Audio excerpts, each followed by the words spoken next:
Share মার্কেটে invest করতে গেলে একটা প্রশ্ন কিন্তু প্রায়ই মাথায় ঘুরপাক খায়। স্ক্রিনে একটা শেয়ারের যে দাম দেখা যাচ্ছে সেটা কি ঠিক দাম, নাকি অনেক বেশি, নাকি কেনার জন্য এটাই সেরা সুযোগ? আজকে আমরা এই জটিল প্রশ্নের উত্তর খোঁজার জন্য খুব পাওয়ারফুল একটা টুল নিয়ে কথা বলবো। দেখুন, প্রত্যেক ইনভেস্টরকেই কিন্তু এই ধাঁধার সামনে পড়তে হয়। স্ক্রিনে একটা দাম তো দেখা যায়, কিন্তু সেটা দেখে কি করে বোঝা যাবে যে বিনিয়োগের জন্য দামটা ঠিক আছে কিনা? মানে একটা 10 টাকার শেয়ার কি আসলেই সস্তা, নাকি একটা 1000 টাকার শেয়ারও আসলে সস্তা হতে পারে? তো মূল আলোচনায় তো আমরা যাবই, তার আগে ছোট্ট একটা কথা। আমাদের এই বিশ্লেষণগুলো যদি আপনাদের একটু কাজে আসে, তাহলে একটা লাইক আর কমেন্ট করে জানালে আমরা উৎসাহ পাই। আর ভবিষ্যতে দারুণ সব বিশ্লেষণ যেন মিস না হয়ে যায়, সেজন্য চ্যানেলটা সাবস্ক্রাইব করে রাখতে পারেন। আর হ্যাঁ, নিয়মিত আপডেটের জন্য আমাদের হোয়াটসঅ্যাপ চ্যানেলেও যোগ দিতে পারেন। চলুন আসল কথায় ফেরা যাক। এই যে শেয়ারের দাম ঠিক না বেঠিক, এটা বোঝার জন্য ইনভেস্টরদের হাতে একটা জাদুর কাঠির মতো টুল আছে, আর সেটার নাম হলো P/E রেশিও। পুরোটা বললে প্রাইস টু আর্নিংস রেশিও।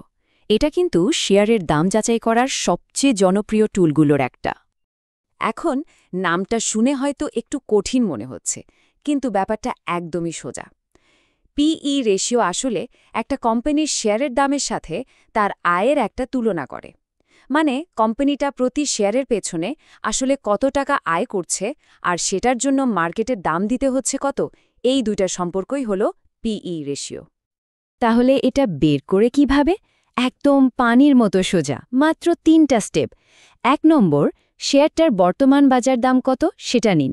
2 নম্বর, কোম্পানিটার শেয়ার প্রতি আয় মানে ইপিএস কত সেটা বের করুন।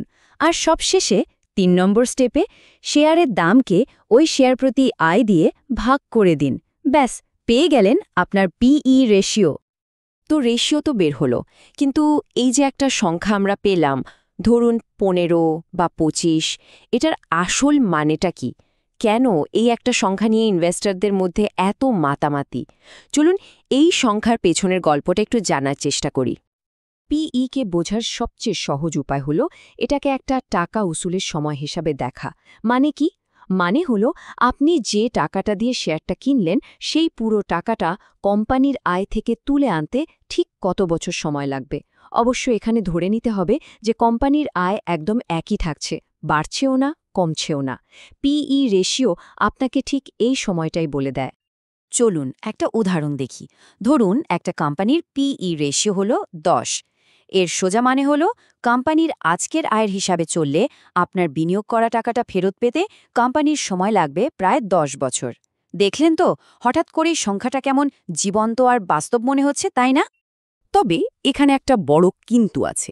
একটা পিই রেশিও ধরুন 20, এটা কি ভালো না খারাপ? সত্যি বলতে একা একা এই সংখ্যার কোনো মানেই নেই।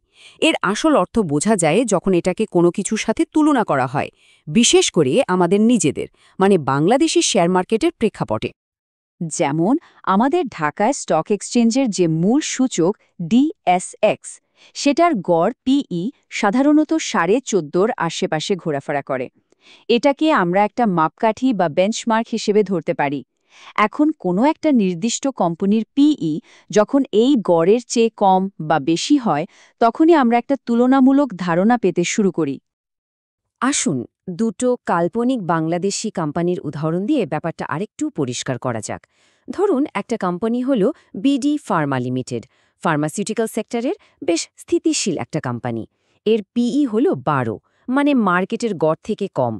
এটাকে দেখে মনে হতে পারে যে শেয়ারটার দাম হয়তো ঠিকঠাক আছে।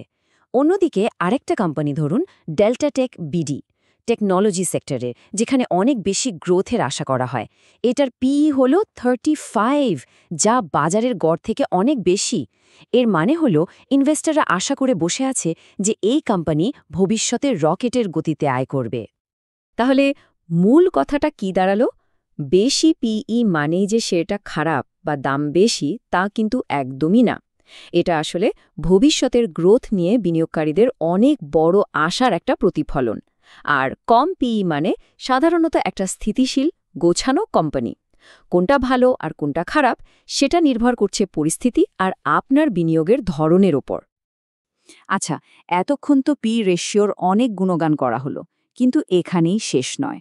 একটা জরুরি সতর্কবার্তা আছে। পি রেশিও নিঃসন্দেহে বিনিয়োগের জন্য দারুণ একটা টুল, কিন্তু এটাকেই সবকিছু ভাবলে কিন্তু বিরাট ভুল হয়ে যেতে পারে। এর কিছু সীমাবদ্ধতাও আছে। কারণ পিই রেশিও আপনাকে পুরো গল্পটা বলে না। যেমন কোম্পানির মাথায় কত ঋণের বোঝা আছে সেটা কিন্তু পিই দেখে বোঝার কোনো উপায় নেই। কোম্পানির ম্যানেজমেন্ট টিমটা কতটা দক্ষ পিই সে খবরও দেয় না। যে ইন্ডাস্ট্রিতে কোম্পানিটা কাজ করছে সেই ইন্ডাস্ট্রির এখন ভালো সময় যাচ্ছে নাকি খারাপ সময় সেটাও জানা যায় না।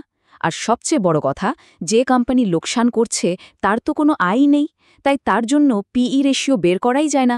এটা তখন পুরোপুরি অকেজো একটা সংখ্যা। তাহলে সবশেষে এই প্রশ্নটা নিয়ে ভাবা যাক, একটা শেয়ারের পিই কম দেখা মানেই কি সেটা কেনার জন্য ঝাঁপিয়ে পড়তে হবে? আশা করি আজকের আলোচনার পর সবাই বুঝতে পারছেন যে উত্তরটা এত সহজ হ্যাঁ বা না নয়। পিই হলো একটা পাজলের খুব দরকারি একটা টুকরোর মতো, কিন্তু পুরো ছবিটা বুঝতে হলে আরও অনেকগুলো টুকরো এক জায়গায় করে তারপরে সিদ্ধান্ত নিতে হবে।